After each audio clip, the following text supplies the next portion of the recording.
Yo, what up, everybody? It's another day with a Two Sides to Opinion podcast. I'm your host, Marcus. I got my usual guys and suspects with me, Mr. Joshua Jones and Coach Josh. How you fellas doing today? Good. Ready to talk sports. Word. Good. Like Coach Josh is having. Okay. There we go. Man, it's been a busy week, guys. It's a lot that we could go. We're about to get ready to go over. It's a couple things we'll talk about. Let's go ahead and talk about this Super Bowl. Everybody knows Super Bowl Sunday is coming up. Some of us go be at parties. Some of us just go be at home. Some of us go watch this game. Some of us do not want certain teams to win, but it is what it is. Out there to the chat, who you guys got? It asks our first question. Basically, is what's our prediction for the Super Bowl? I'll start with you, Jones. What you got? Yeah, so, well, first of all, it's good to be here. When talking about the Super Bowl, you're talking about the final game of the season. Everybody, everybody knows that they get 2 weeks to prepare. Normally, because of that, you get to go over film. You get to know the other team's tendencies, what they'd like to do, how you're going to stop it, which normally makes for a good game. You do have the outliers where teams get blown out. But looking at this Super Bowl, for me, I got to go with the team with the hot hand, right? I got to go with Seattle Seahawks for this win. And, I think we had talked about it before, but the Patriots didn't look good during the playoff run. I felt like in any of those games, it could have went the other way, right? And I don't think that they had a definitive win when they were playing in the playoffs. So with that being said, I think that Seattle's going to win. I don't think that I say this knowing that Sam Darnold has to get him the ball, and it will probably make him look like the MVP. But I think the MVP of the Super Bowl is going to be Cooper Kupp. I don't think it's going to be Jackson Smith and Jigma. I don't think it's going to be I think Charbonnet's out, right? Walker's still good to go. Walker's going to give him a majority of the vote, but Charbonnet should be or might attempt to play. Let me just put it like that. Yeah. So I think Walker be good, serviceable. If Charbonnet plays, he'll be fine. They're going to double Jackson Smith and Jigba, and I think Cooper Kupp is going to be the key to winning this game outside of the Seahawks scoring defense. So that being said, I think Cooper Kupp's going to have 7 catches, 2 touchdowns, and 150 yards or more. You putting it out there. Oh, yeah. Well, so he's got to have those type of numbers if I'm going to say that he's the MVP of the Super Bowl, right? Without them giving it to Sam Darnold. So gotcha. 7 catches, 2 touchdowns, $150.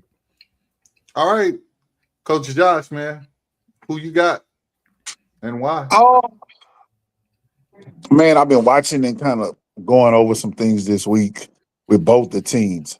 I thought at first that the Patriots would have a good shot, which they kind of do. I'm not gonna lie about that. But Drake May gonna put the ball down, bro. Is either he gonna fumble the ball or he's gonna throw some interceptions, and that defense is gonna score.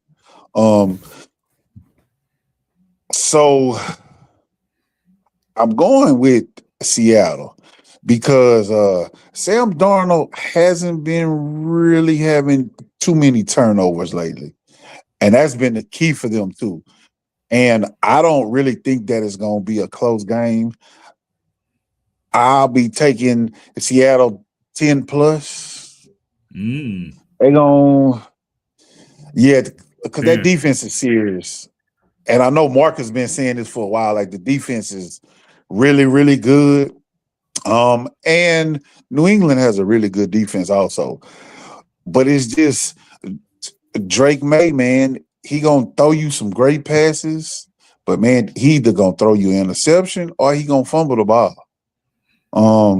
And this Seattle team will get the turnover. This won't be like he fumble yip and get it back. Seattle's gonna take it away. And to your point though, Coach, I think the only reason that they've made it this far is because the quarterbacks that they played against played worse than Drake May did. Yeah, I can agree. I can agree. And I'm talking about a landslide. I'm talking about large margin of error from these quarterbacks. Yeah. So, I'll say I this. can agree. Man, I agree a lot with what Coach said because that's basically what I have. I do have the Seahawks, and mainly because of the trust of, like I said, Drake May. He's young. He has great upside. He's young, so we know what he can look like in the future. But if you go back and you really take a look at how he's played in these playoffs, he's turned the ball over a lot.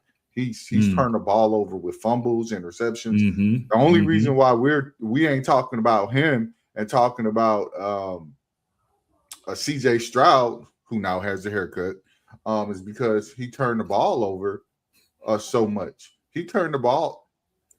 Drake May is right behind CJ Stroud in turnovers. That's what we fail to talk about. And the only reason why he didn't have the ability to turn the ball over against the Broncos is because a snowstorm happened, and guess what? Everybody was just running the ball, and they were up when necessarily that changed. So there was no need to put the ball in harm's way, and so they just gave the ball away. I don't trust the young kid. If maybe this is 3 years from now, and he's back here, then maybe I have a little bit more faith in him. At this moment, I feel like the Seahawks defense is tenacious. They nasty. They go punch you in the mouth. And they're gonna make you turn the ball over. Also, special team. Be on the lookout for special team on both sides, though. Because you have Marcus Jones and you have Rashid Shaheed. Both of those guys are dangerous. You just gotta be careful. You can't kick to them. Gotta make sure you tackle. Yeah, that's the problem. That's who might be the MVP, Jones. Shaheed. Don't do it. Don't do it. Hey, Marcus Jones is just as dangerous as Shaheed. There's people like Mike. There's people like the coach Mike. What's his name? Mike McDonald. Mike McDonald, who ego sometimes gets the best of them because they're a defensive coach. Don't let this guy be the guy that beat you. Okay. Both of them have stellar defenses. Like we said, we're all leaning on Seattle, hoping that the old Sam Darnold doesn't show. What happened if he does? That's what. And that's the crazy thing. I thought he would have showed up at the end of the year, kind of like he did last year with Minnesota, but he hasn't yet. I mean, that's all fine and dandy. This is another great defense too. So, speaking of Minnesota, though, that nobody's talking about, and we can have this discussion at a later date about their GM getting fired. We'll talk about that. They tried to make up all type of excuses, talking about, we fired him, for him taking vacation time for paternity leave in 2023. But we know it was all about that Sam Darnold trade.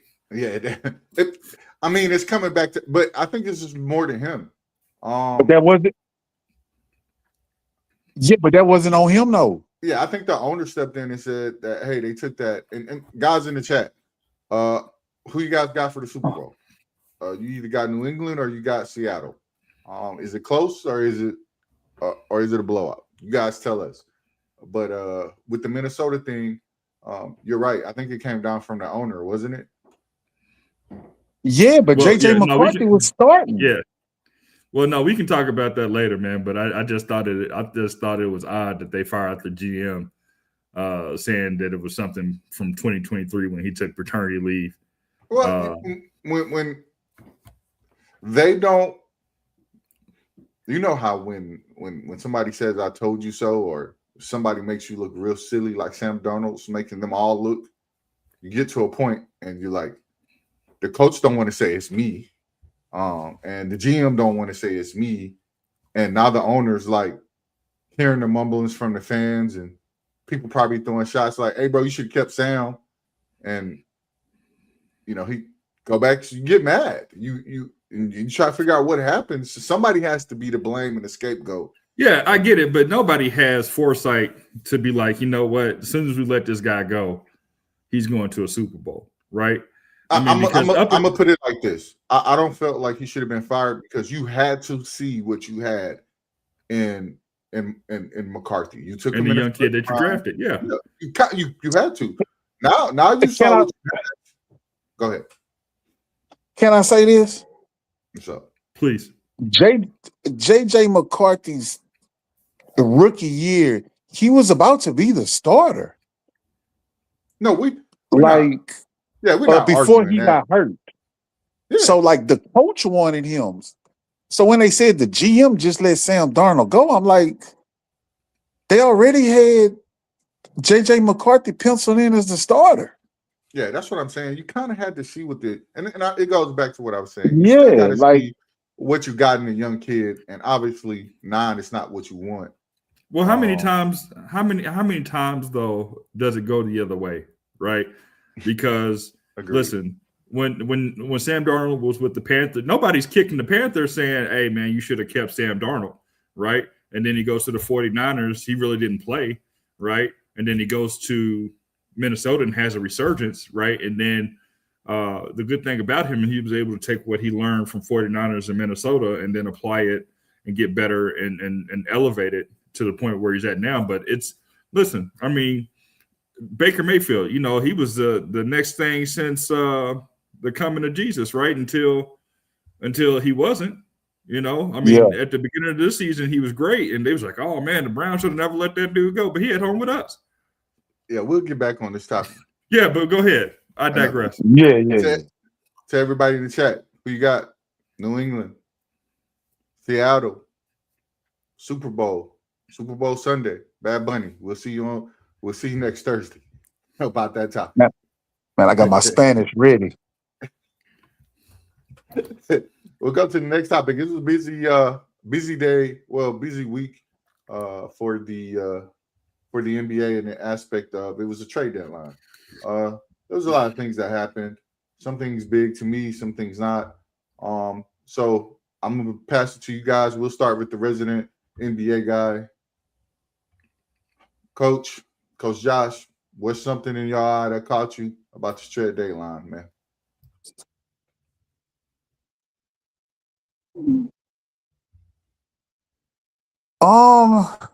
It's kind of been like you said, it's been busy, which I like. I think that brings excitement to the NBA. That we have movement going on. Like we had a couple big names go. The one for Jaren Jackson, that was big for me. And then them saying, "Hey, well, we just go with Ja Morant right now."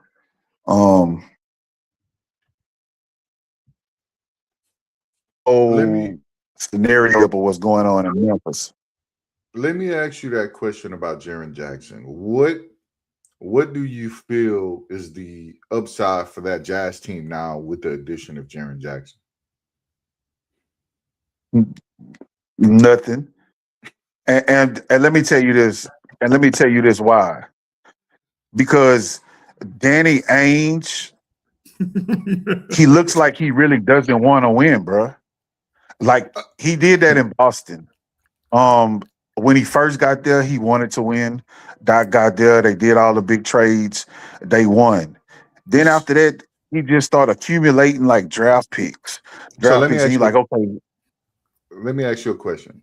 With Utah, with that trade that they made, you think they want what's his name? Debonska from BYU, which would keep him in Utah? Yeah, but I mean, did you see the game the other night? Yeah, him the young kid from Kansas.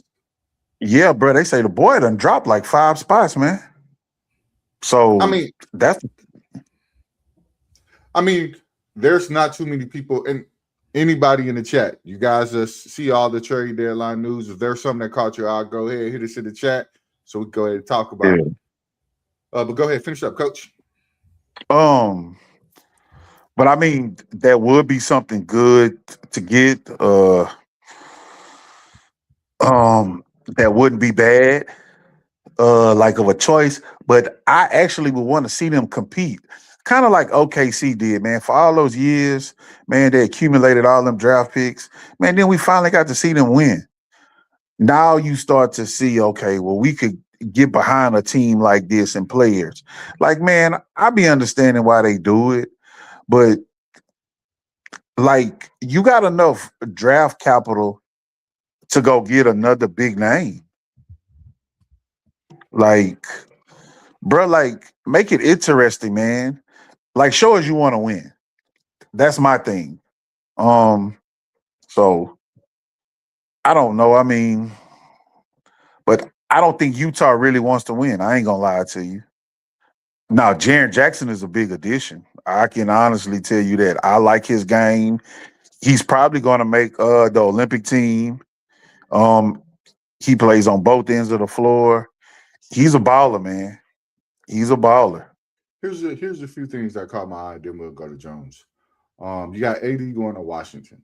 I mean, even though he's street clothes AD, he is going to Washington, and then he goes with regular clothes. Trae Young, because neither one of them boys can stay healthy. But if you look at it on paper, they might have something worthwhile to play for next year, hopefully. Especially if they can figure things out. You also got the Celtics acquiring Vucevic. I like that. It's a big man in the middle. And then the question's asked, is Jason Tatum coming back? Word on the street is he is. I don't necessarily know, so I'm just throwing it out there. We also got Kuminga finally getting up out of the Warriors. A little too late for that, man. Him and Buddy Hield.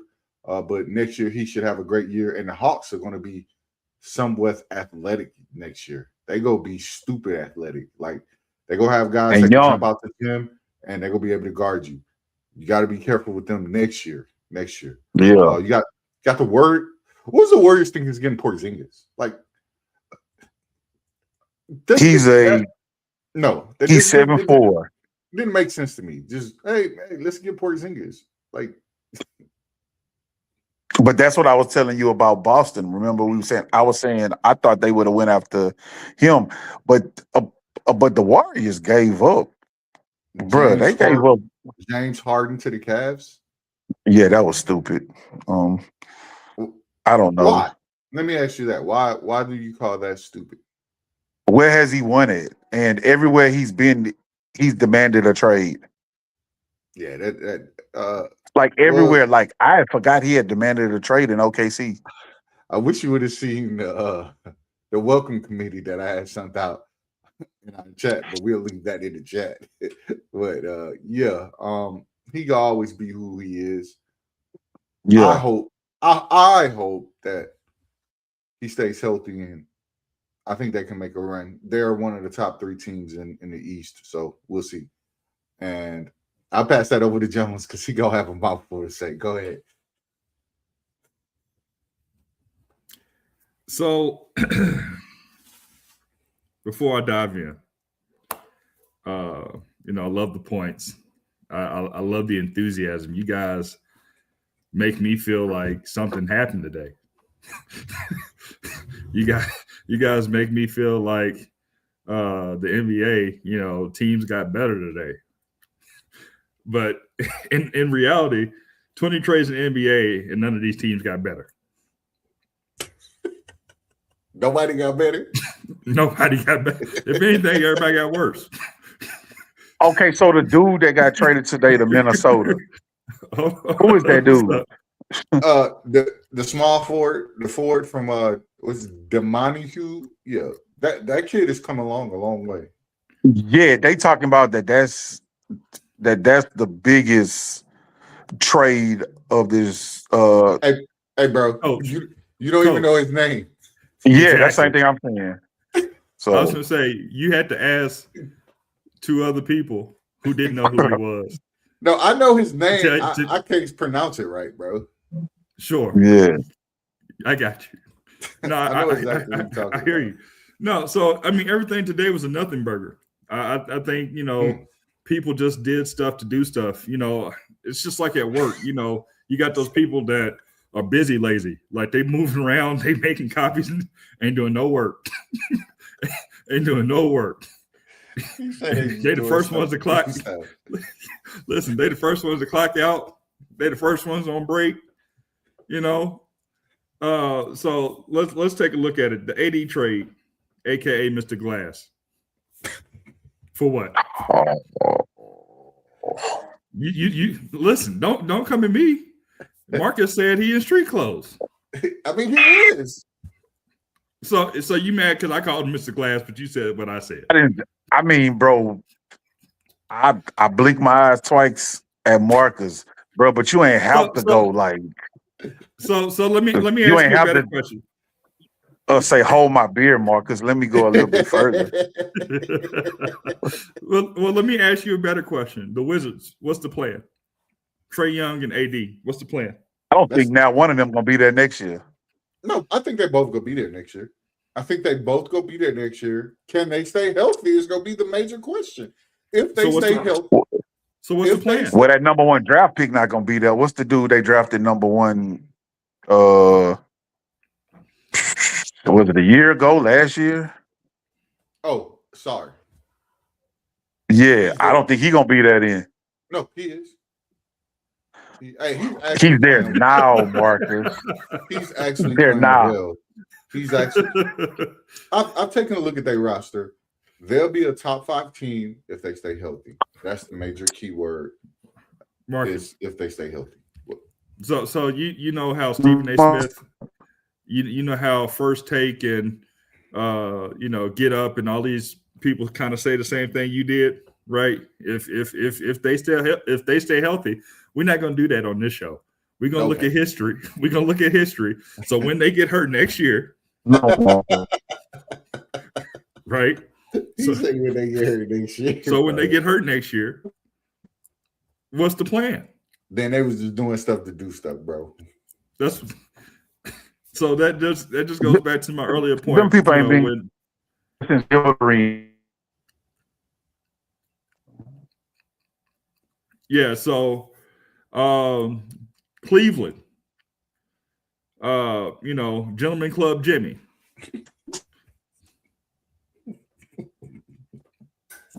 I tried to stay away from it. This fool had to bring it up, man. I softened it up just a little bit, right? He's more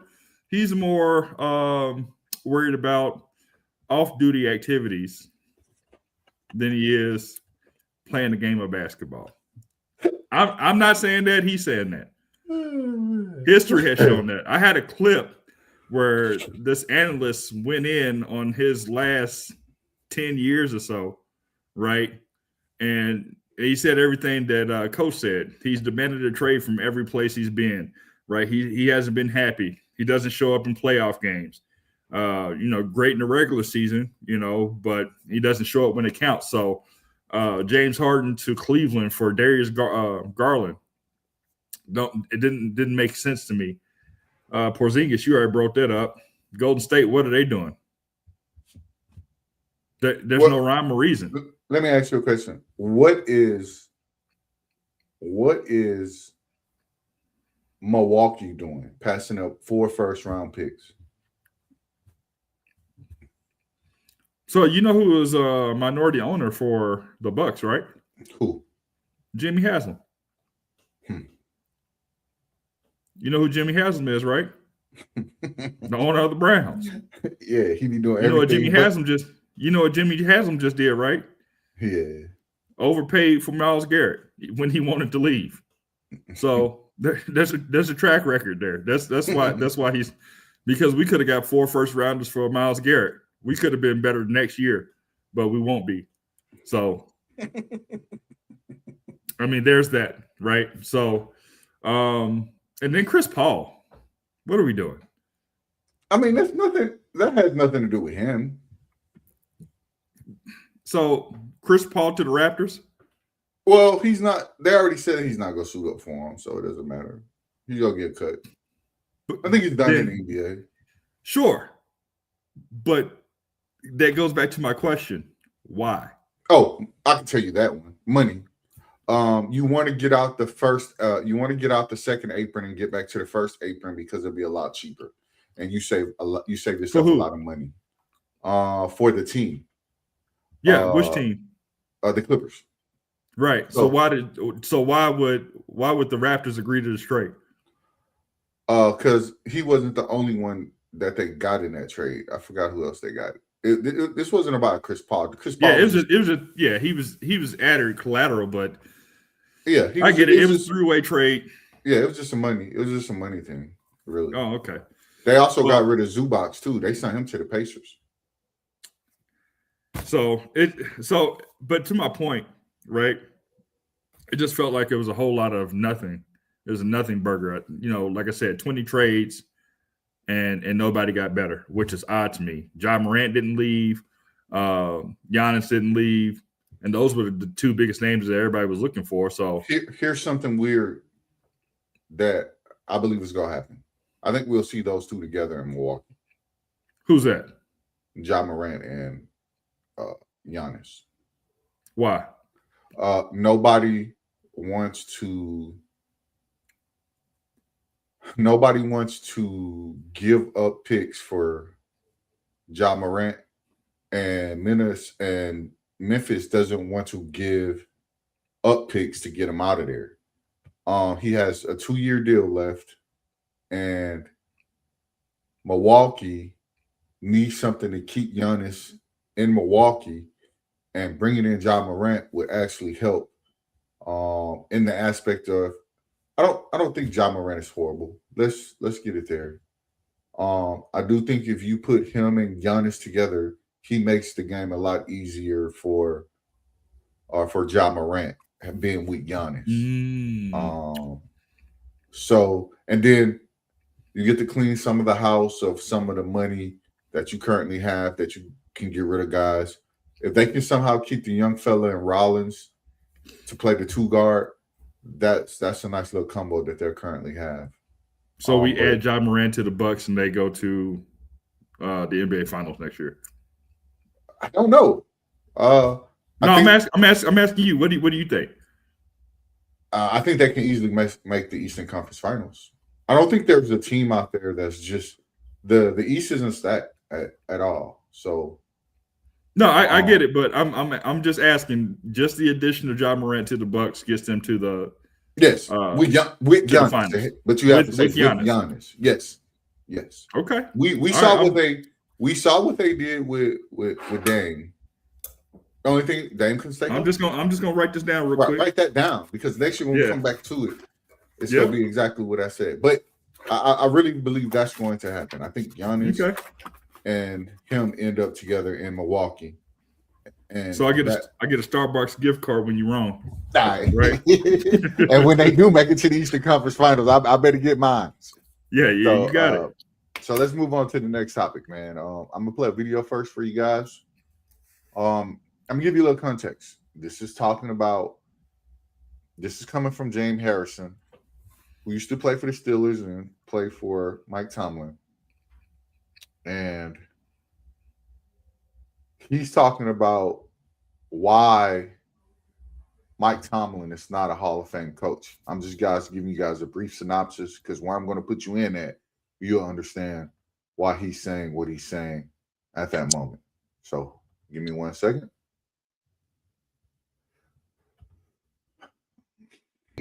That they took your teachings, your guidance, and went on to become a version of you, i.e., a coaching tree.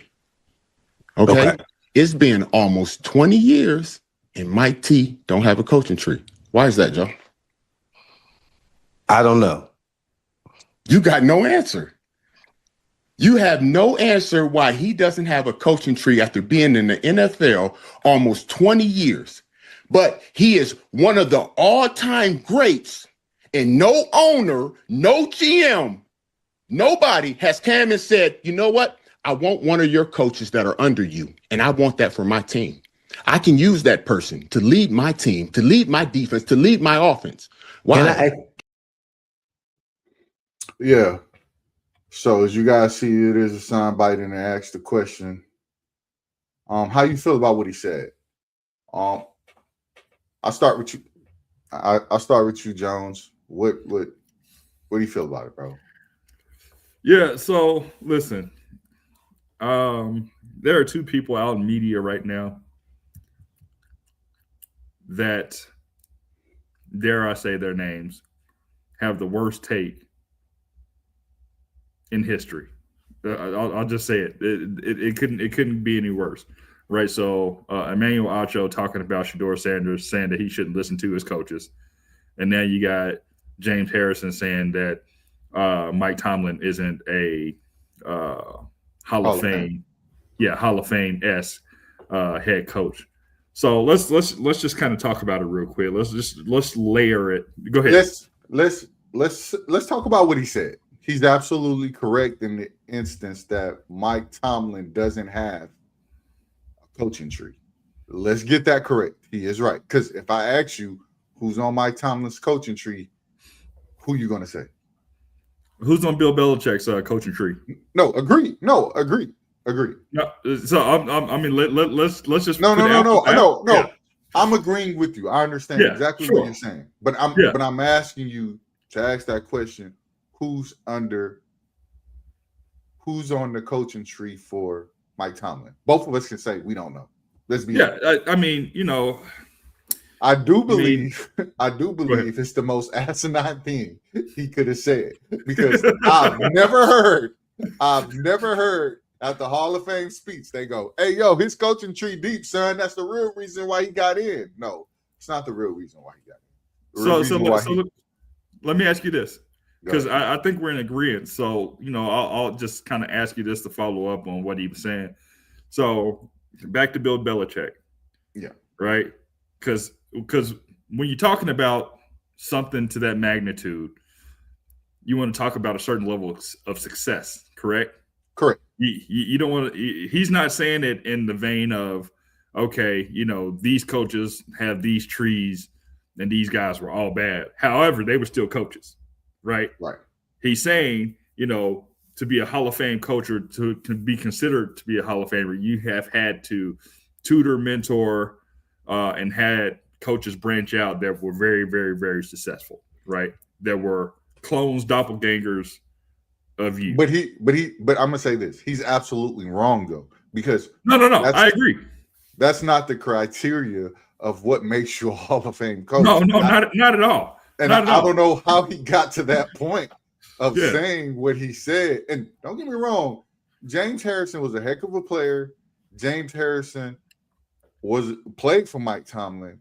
I don't know if they got any necessary beef, but I think that's what it sounds like. I feel like to say that was weird, and I was like, and you got Joe Hayden over there like, nah, he's a Hall of Fame coach. I'm like, yeah, he's a Hall of Fame coach because he's never had a losing season. He's been to multiple Super Bowls. He has a Super Bowl. Like, what more? He's done more with less than any coach that we have known. And I don't understand why James Harrison would even be remote. Is James Harrison in the Hall of Fame? I don't think he is he? No, he got hurt before he could get to that level. But I mean, let's drill it down real quick, right? Because this is the craziest thing, that I've seen somebody say. But listen, here's the thing. He may not be wrong. And we'll talk about this here in a minute. Yeah. But based on the people that they're keeping out of the Hall of Fame, I don't know, man. I think it's a little bit different. I do think it's a little bit different, because when we get there, I'll bring those. But look, check it out. 18 consecutive seasons, winning seasons since 2007. Okay, amassed over more than 200 wins. Holds the highest winning percentage in Steelers history. So he's made history even within Hall of Fame coaches on his own team, right? Agreed. Has surpassed Bill Parcells in career wins and has a higher win percentage than Hall of Famers like Marv Levy, Tony Dungy, Bill Cowher, right? And you talk about Bill Cowher coached the Steelers for probably just as long. So yeah, he's outdoing Hall of Famers that were on the same franchise as he once was. But go ahead. And he has a Super Bowl, correct? So correct. By any measure, right? So if he didn't have the Super Bowl, maybe people could talk themselves into, he never got to the big, he never won the big game, right? But he won the big game. He never had a losing season. Matter of fact, he didn't even get fired. He fired himself. He stepped down. Let's just leave it at this. Yeah. It was probably the most asinine thing to say in the essence that he's not a Hall of Fame coach. But like you said, we got some other things we'll talk about when we get there. Let's move on to our next subject. You guys know it was a big fight over the weekend. And I don't know how I necessarily feel about the fight.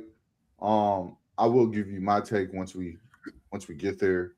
You got Teofimo Lopez versus Shakur Stevenson. Teofimo came in as the champion. Shakur moved up in weight class. I ask you, and it begs the question, and I think we're on the same boat with this. Did Shakur Stevenson impress you with the fight against Teofimo? Let me take the lead on this. Yeah, go ahead.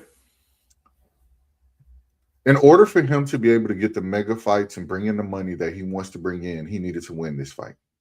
And he needed to win it handily, right? He did absolutely that. But it was a boring ass fight.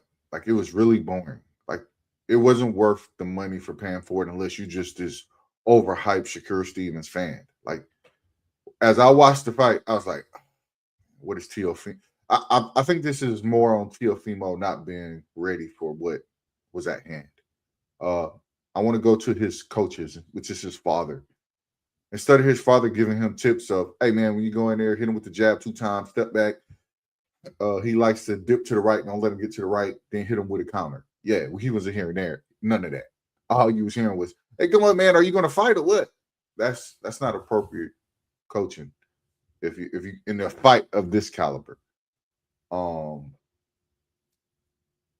As it comes to Shakur Stevenson, he did what he needed to do in order to secure the bag for future fights. He needed this win more than anybody, because we all said he hadn't fought nobody, and then he had a couple struggles with a couple guys that we were like, I don't know. He still hasn't really fought nobody besides Teofimo. There's a couple guys that he needs to meet in order to get to the status of one of the all-time greats or the greatest that's currently going on. So I'll pass that to you. What you think? Yeah, no, I mean, I tend to agree with you about this. Get out of there with this. Yeah, no, I tend to agree with you on your take. And it's one of those things, was Shakur, that much better, or was Teal that much worse? You know what I mean? Did he win the fight, or did Teal lose the fight? And listen, hats off to Shakur.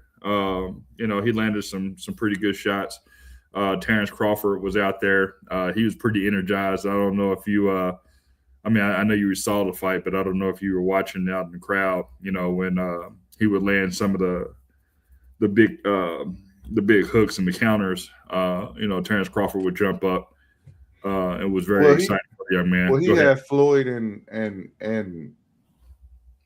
Terrence in his corner before the fight, talking to him. They pretty much helped him, guide him through his fight career. But go ahead. Yeah, I mean, a good fight for Shakur. I agree with you. He if he wants the bigger purses, if he wants the big name fights, if he wants to be the megastar, he definitely has to. I think this was a great initial step. Yes, that he took. He definitely had to win this fight to be able to progress in that manner. Yeah, he would have been back. He would have been back on ESPN. Indeed. No, for real, man. Like most of his fights, like his last two fights, probably, which was Teofimo and the one before this, wasn't on ESPN. Pay-per-view. The rest were on ESPN, baby. Right. They were on ESPN. Friday night fights. Well, I can't be too mad at him, right? Because I'm not on TV, so he's got one up against me or one up over me. But it was a technically sound fight on his part. I don't think he really took any big shots until the final round, and I think he was just playing around. He was playing around at that point. However, everybody know in the game of boxing, you stay focused and locked in until the final bell rings, because everybody got a puncher's chance, right? And it would have been real nasty for him to get knocked out like old buddy's man unit. So right. Out there dangling in the wind. So I'm gonna say both of us agree that while he did win the fight in the style that he wanted, it wasn't impressive because Teofimo never gave us a fight worthy of making him fight. Well, so and let me just say this though. Also, it is very hard to fight as a southpaw, right, against a traditional right-handed person, right?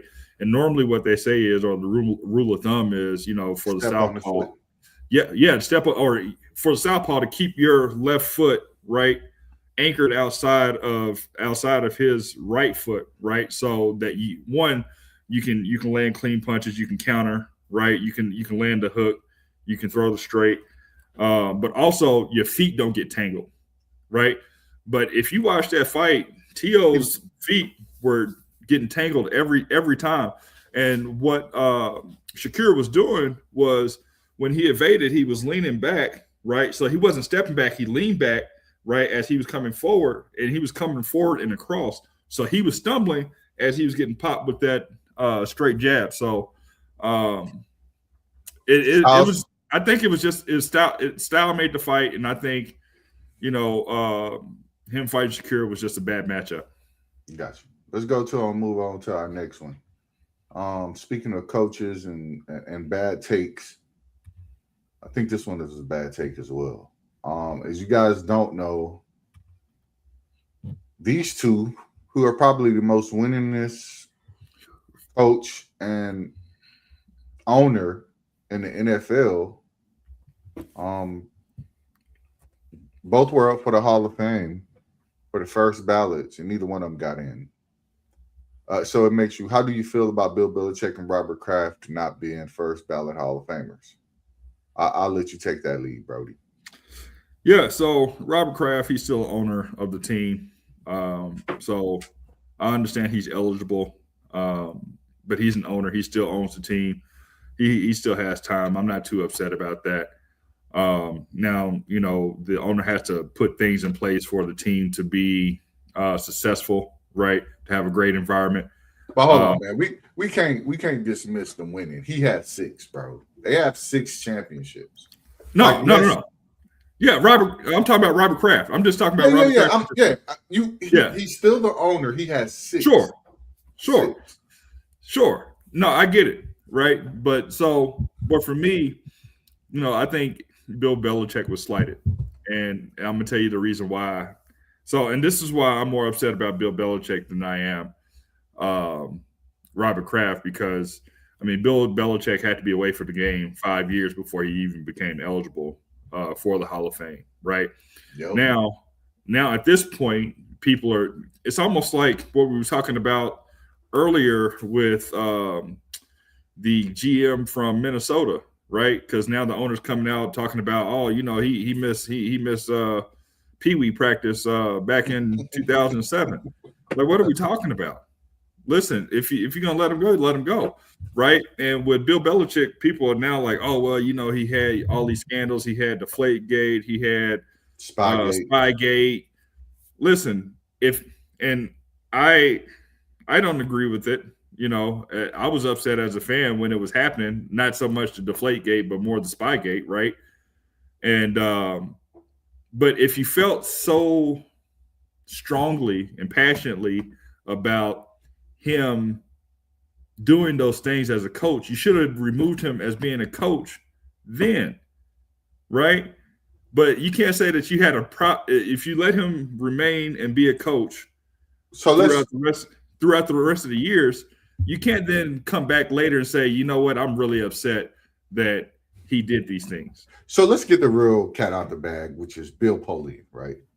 Bill Polian is the guy in the name being put to as the one who kind of coerced everybody into not allowing him to be a Hall of Famer, first ballot Hall of Famer. And and if you know Bill Polian's an idiot.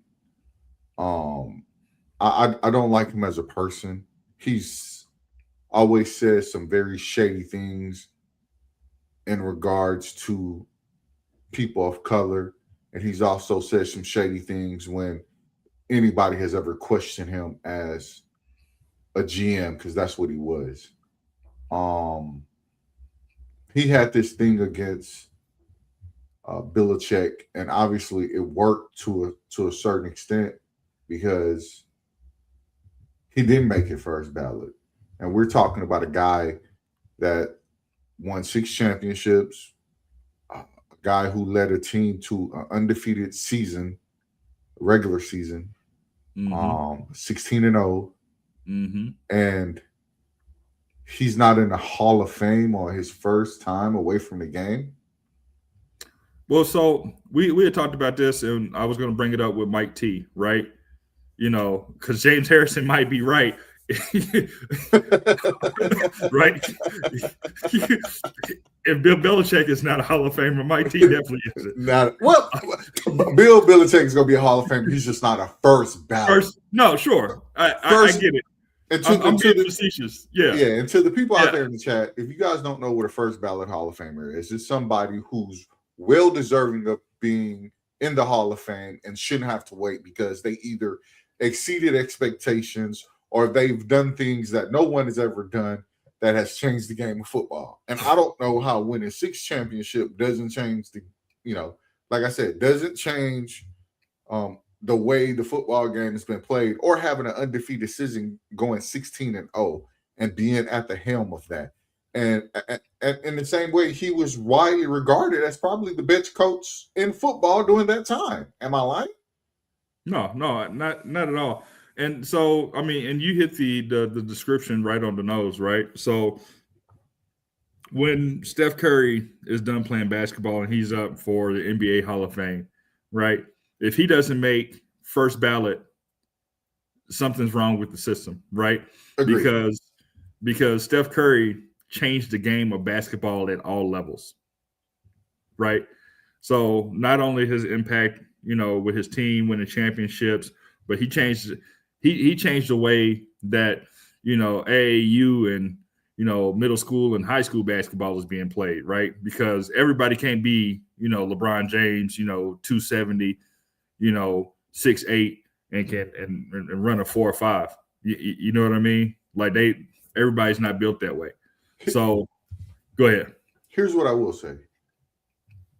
Bill Polian used to be the GM for the Buffalo Bills. They're in the same division as who? No, of course, the Patriots. Who happen to have Robert Kraft and Bill Belichick. So I can see why he did what he did. So I see what you're saying. You can see it, but you don't agree with it. No, agree. Yeah. Because when they were stealing signs, part of it was theirs. I think they had theirs as well. Sure. I think that's why he was mad. Sure. So let me expand on the question. So Robert Kraft is not a first ballot. Okay. I think I know what's coming. Go ahead. Bill Belichick is not a first ballot.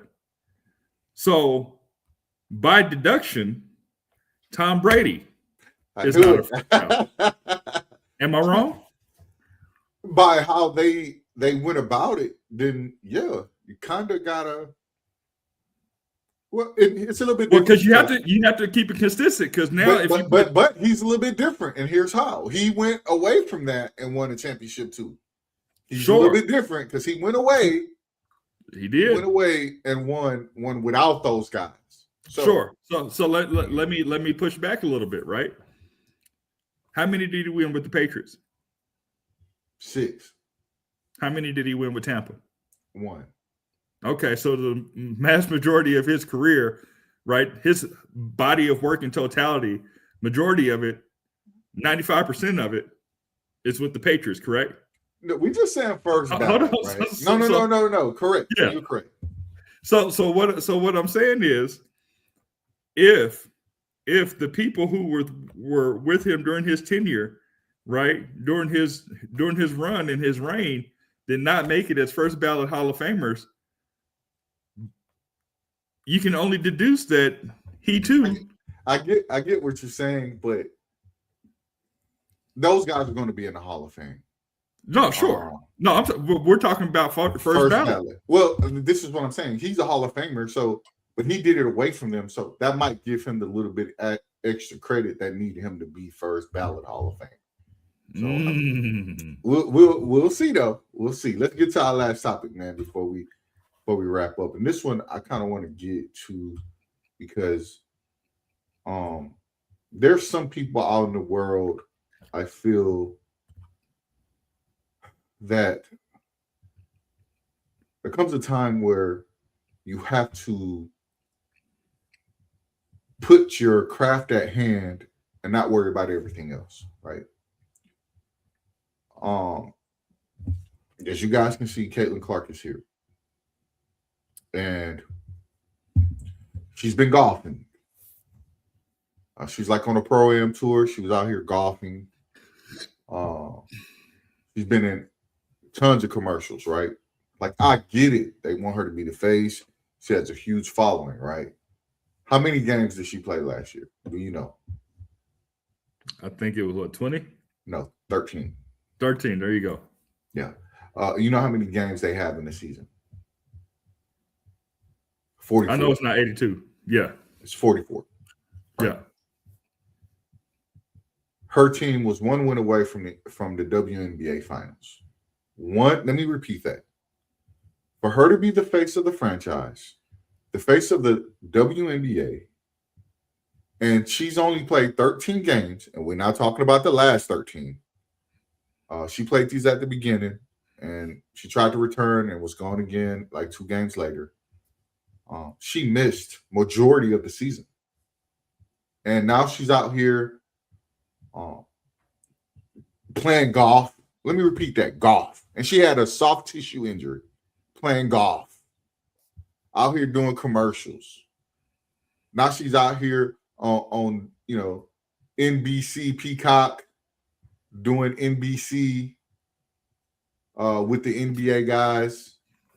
And I want you guys to really take a look at this picture. You got to see how small she is, right? Like, because I want to say that's Maria Taylor. Yeah, that's Maria Taylor. Maria Taylor, 6'3". Yeah, she's not short. And it's Reggie Miller and it's Carmelo Anthony. What I'm saying is,